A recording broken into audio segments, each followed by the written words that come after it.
Welcome to What's New, your channel for everyday solutions.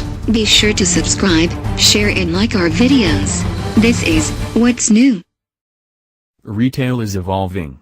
Here's how businesses can survive and thrive. People will always buy things, but retailers need to adapt to how they want to do it. The industry needs to stop talking about brick-and-mortar stores or e-commerce. It's one ecosystem. Retailers who aren't preparing for the evolution to total commerce are in trouble. By Doug Straton. Forget the doom-mongers, the future of retail looks bright. I know that runs counter to much you've read. But stick with me, retail's not dying, it's just evolving. Take the long view, people will always be buying and selling things. Indeed, the concept of mutually advantageous transactions goes back to prehistoric times. But, let's please stop talking about brick-and-mortar stores or e-commerce. Retailing, online and offline, is one ecosystem, at least with general merchandisers. Walmart and Walgreens don't care if a shopper is buying from them in one of their stores or on a mobile device. After all, people are price-checking items on their phone while they are in the store. All that retailers should care about is that people are buying from them. Retailers who can't see this ongoing evolution to total commerce and who aren't modernizing and investing in new models already are in trouble and need a survival strategy, fast. Here's what they should be thinking about it now. Investing in systems. First, they need to ask themselves whether they are willing to change and make the needed investment to make it happen. Near term, it's going to be painful. Healthy parts of the organization will need to starve a little bit, while the nascent parts get fed like a budget-eating beast. Selling the change internally, how will they make sure their employees understand the effects during this transition to anytime anywhere commerce? It is critical that the narrative remains positive internally or at least focuses on the future goals. The message needs to be, this is how consumers are choosing to shop. We need to be there in whatever way they want us to be. In particular, it is important that store-level employees do not adopt the mindset that the online team is taking away their sales. That's not productive. The consumers and the shoppers are dictating what's happening to the environment, not the individual teams within a company.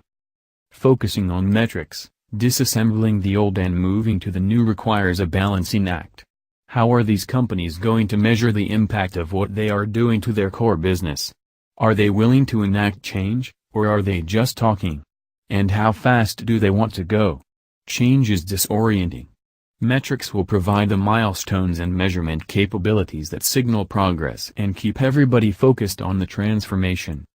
Finding the right people, beyond morale and metrics, you need the team. Retailers need to find and retain the right kind of talent. Any industry going through technology disruption needs talent that can not only build software and programs, but also people who know how to use technology. A lot of traditional companies have struggled with this and have opted for partnering with those that enable a transformation. And what about their partners?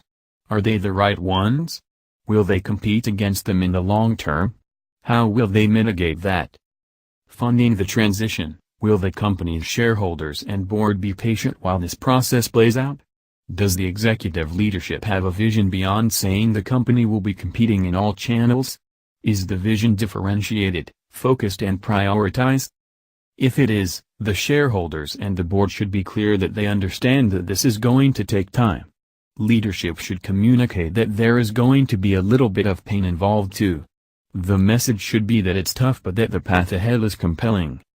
Bottom line, success in the evolving retail environment is not about this quarter or the next, even if investors don't immediately see it that way. It's about next year and the years to come. Companies need to think about getting the most lifetime value out of their customers as opposed to the most near-term value, and depending on the model this may mean a new way of looking at business investments and margins. It's a mix. A mindful balancing of the skill and technology to address the new reality versus the short-term needs of the business. The transition needs to be built into all plans, as well as organizational understanding of the puts and takes needed to ensure those plans don't go awry. No one wants to be the person responsible for selling the company's very last product for the maximum amount of margin. If you don't balance the near and long term or have a survive and thrive strategy, driven by the consumer's expectations, that's where you may end up. Welcome to What's New, your channel for everyday solutions. Be sure to subscribe, share and like our videos. This is What's New.